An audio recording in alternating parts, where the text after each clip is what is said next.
Olá pessoal, hoje nós vamos falar sobre o exercício da atividade empresária. Tá? E a atividade empresária, ela pode ser exercida tanto por pessoa física quanto por pessoa jurídica. Como pessoa física, nós podemos exercer a atividade empresária como empresários individuais, atuando no nosso próprio nome, no nosso próprio CPF e também realizando a confusão patrimonial. Já a pessoa jurídica, ela é uma pessoa separada, criada exatamente para desempenhar a atividade empresarial. Tá? E existem alguns requisitos básicos para que a pessoa possa ser considerada empresária. E a primeira é a capacidade. Então a pessoa tem que ser um agente capaz para poder exercer a atividade empresarial. Claro que existem exceções no nosso sistema que permitem que incapazes participem de uma sociedade empresária em casos específicos.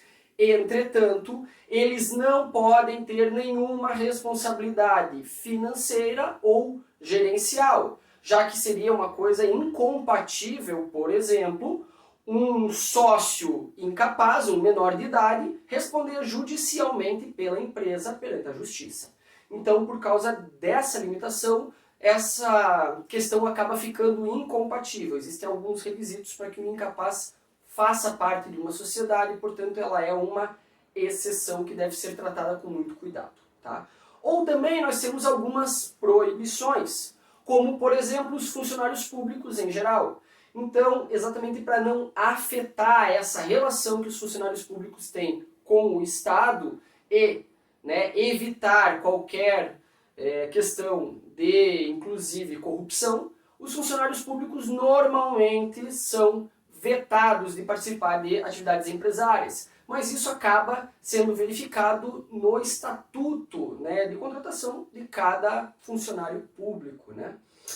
E nós temos algumas limitações também. Então a pessoa até pode exercer determinadas atividades, mas com algumas limitações. Como, por exemplo, um médico explorar um ramo farmacêutico ou uma ótica. Então acaba não sendo compatível com a questão ética. Sou médico, então vou dar um monte de receita e vou mandar você comprar na minha farmácia ou numa farmácia específica. Isso acaba sendo antiético.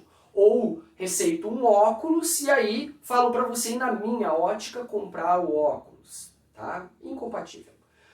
Prática de comércio por leiloeiros. Eu sou leiloeiro. Eu sou um leiloeiro de carros, de veículos, e tenho uma loja de carros também.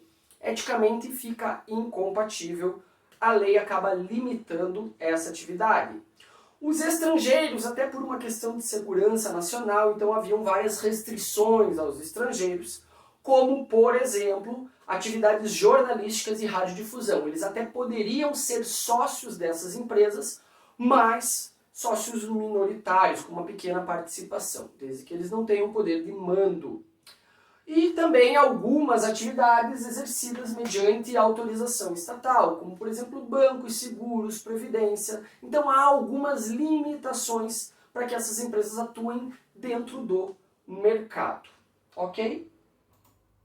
Ainda, nós vamos falar sobre o microempreendedor individual. E o microempreendedor individual, ele acabou entrando no nosso sistema jurídico pela Lei Complementar 123 de 2006, quando lá no seu artigo 18A, ela possibilitou um acesso simplificado a esses microempreendedores para que eles entrassem no sistema nacional, para que eles não ficassem à margem do nosso sistema. E dessa forma o Estado poder recolher alguma contribuição desses microempreendedores e não deixar eles desprotegidos. E lá no artigo 18A ele fala que a primeira coisa que eles vão ter é um recolhimento de impostos simplificado. E esse recolhimento vai ser em valores fixos mensais. Então, eles recebem um carnê e nesse carnê eles pagam um determinado valor, que modifica apenas se a atividade for industrial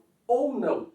Tá? E indiferente da receita bruta que eles tenham no mês. Eles só não podem ultrapassar o limite que fica estabelecido no parágrafo 1º, tá? Que é o limite de R$81 mil de lucro líquido, de receita bruta anual. ok? Então, tudo que ele receber na empresa, tá? Todo o valor que entrar na atividade empresarial de receita bruta não pode ultrapassar esse valor de R$81.000, ok? Seja qual for a atividade que ele estiver exercendo. E também nós temos os microempresários ou os empresários de pequeno porte, as MEs ou as EPPs. Tá? Então a Constituição Federal, no artigo 179, falando da ordem econômico-financeira, ele acabou estabelecendo que as microempresas e as empresas de pequeno porte, elas tivessem também um tratamento diferenciado. E aí a Lei Complementar 123 de 2006 regulamentou de que forma seria essa atividade. Tá? Então a ME e a EPP vão ser definidas pela receita bruta anual que a empresa tiver, que a atividade empresária tiver. Tá? Então isso vai estar definido no artigo 3º, incisos 1 e 2 da Lei Complementar. E é obrigatório eu acrescentar que aquela minha atividade é uma microempresa ou uma empresa de pequeno porte no meu nome empresarial, tá? Cuidado para não confundir, tá? Isso não é um tipo empresarial, como por exemplo uma limitada, uma sociedade anônima, uma comandita simples ou por ações, que são tipos empresariais, tá? A microempresa e a EPP é na verdade um regime simplificado para fins diversos, especialmente o tributário. Tá? Então, por exemplo, eu tenho uma sociedade limitada e ela se enquadra no rendimento como uma microempresa. Então eu tenho que colocar lá o nome da minha sociedade, depois colocar que ela é limitada e ainda deve constar que ela é uma microempresa. Tá? Porque o mercado, o meu cliente tem que saber essa informação. E o que é definido, né? Conforme é definida essas atividades. Então a microempresa é definida aquela atividade que tenha a receita bruta anual de até R$360.000. Tá? Já a empresa de pequeno porte, ela tem a receita bruta anual que varia de R$360.001 até R$4.800.000. Tá? E essas empresas que se enquadram nisso, elas não vão pagar o regime tributário normal, com imposto de renda de pessoa jurídica, PIS, COFINS, CSLL, ICMS, ISS, INSS patronal e, se for uma atividade industrial, o IPI. Tá? Em vez de recolher cada um desses impostos, eles vão recolher um imposto simplificado, unificado em um único imposto que é chamado de Simples Nacional, ok? E o Simples Nacional ele vai variar de acordo com a atividade exercida e de acordo com o faturamento nesses últimos 12 meses, no último ano calendário.